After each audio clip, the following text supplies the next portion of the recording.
Bonjour, j'espère que vous allez bien. On se retrouve pour une nouvelle vidéo, le suivi du portefeuille compte titres ordinaire. Donc c'est l'épisode 55, hein, donc ça fait un peu plus de 55 mois que, je fais le suivi de mon compte titres ordinaire, principalement des actions, US.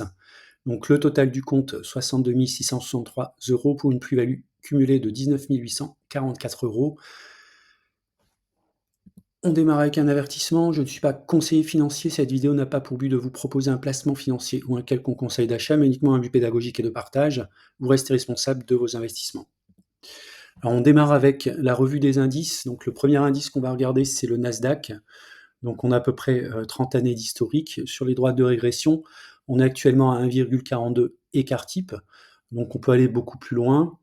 Donc ce qui me paraît assez intéressant, quand on regarde, la progression du Nasdaq, c'est un modèle qui est en croissance en moyenne de 8,4.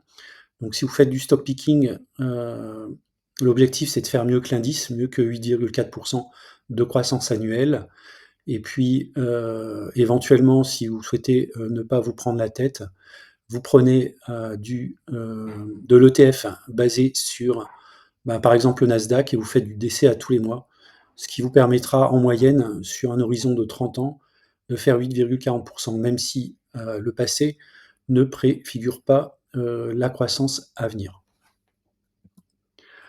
Le deuxième indice, c'est le SP500, donc lui, il croît un petit peu moins fort, 5,90. Il est actuellement également relativement élevé, 1,72 écart type. Donc là, attention, on est quand même assez proche des 2 écarts types. Donc quand on est proche des 2 écarts types, c'était le cas par exemple ici, dans les années 2000 avec la bulle Internet. On a eu derrière une très belle correction. Alors maintenant, on va faire un petit focus sur le compte titre ordinaire, donc principalement des actions US. L'objectif, c'est un revenu complémentaire pour la retraite. Donc j'ai démarré le compte titre ordinaire avec un montant initial de 15 446 €. Je planifie une croissance, de 8. On va voir après, en termes de réalité où est-ce qu'on est. Ce qui me donnerait une contribution mensuelle de 350 €, ce qui me donnerait donc au bout de 15 ans, un capital de 170 000 €. Si j'extrais 4 du, capital et j'enlève les 30 de flat tax, alors effectivement, on ne sait pas, quel sera le taux d'imposition, d'ici une douzaine d'années. Bon, il faut bien faire une hypothèse et une simulation, ce qui me donnerait 400 € par mois de revenus. Donc 170 000 €, 400 € par mois si on n'extrait que 4 et si on applique 30 d'impôt. Alors où est-ce que j'en suis dans mon avancement? Donc je suis plutôt légèrement en avance. Donc avec 62 663, je me trouve entre la 6e et 7e année. Donc je suis un petit peu en avance par rapport à mon plan de marche. Alors maintenant, si on regarde l'évolution du compte titre ordinaire un peu plus en détail, je vais faire une analyse avec l'application IQ Invest. Donc si vous êtes intéressé pour souscrire un abonnement auprès de IQ Invest, vous avez en description de cette vidéo un lien qui vous permet, c'est un lien d'affiliation en fait, qui vous permet de souscrire un abonnement et vous avez potentiellement 10% de remise. Alors la répartition, donc consommation discrète 36%, technologie 24%, la finance 14%, 13% la communication, 7% la consommation courante et un peu moins de 6% la partie santé. Le rendement annualisé de 9,11, donc je fais légèrement mieux que le Nasdaq.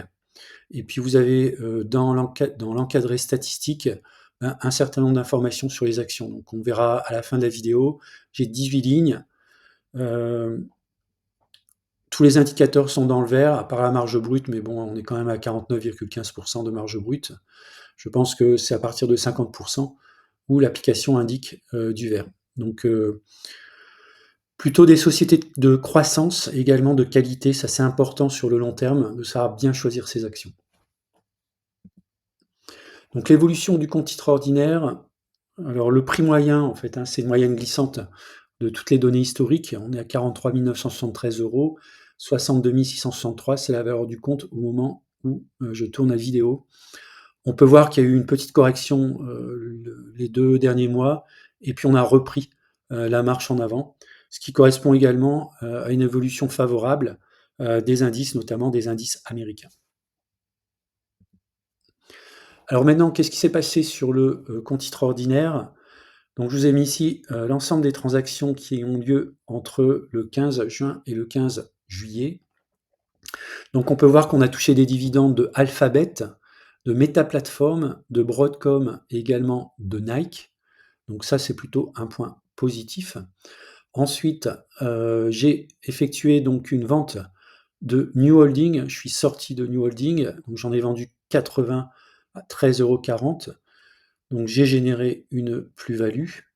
Et puis, j'ai profité de cette plus-value et des liquidités générées pour renforcer Arista Network, puisque j'en ai acheté le 27 juin 5 actions à 100 € et j'en ai acheté à nouveau le 3 juillet 10 actions à 102 €.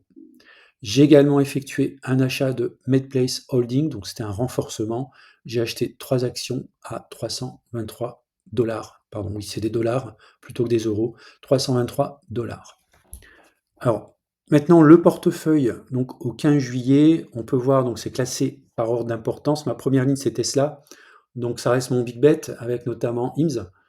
Même si IMSS, c'est quand même, comme Tesla, ce sont des actions très très volatiles. Bon, néanmoins, c'est un bet, en fait, un pari que je fais sur plusieurs années. Après, on peut voir dans le portefeuille, il n'y a pas vraiment de société, on va dire, inconnue. J'ai plutôt une approche grosse cap, parce que je pense que même dans les situations compliquées, notamment au niveau géopolitique, les grosses caps ont quand même une tendance justement à tenir le cap. Donc ça, c'est plutôt un point positif. J'ai également conservé mes ETF, SP500 et Nasdaq 100, voilà, qui ont retrouvé des niveaux relativement élevés, hein.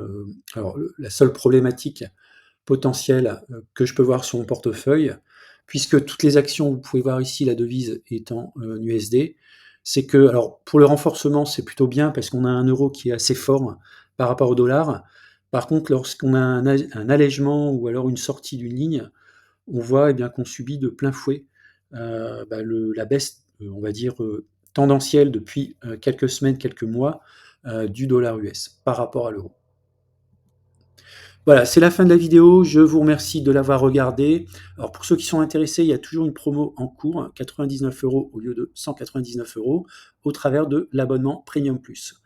Et je vous dis à bientôt pour une prochaine vidéo.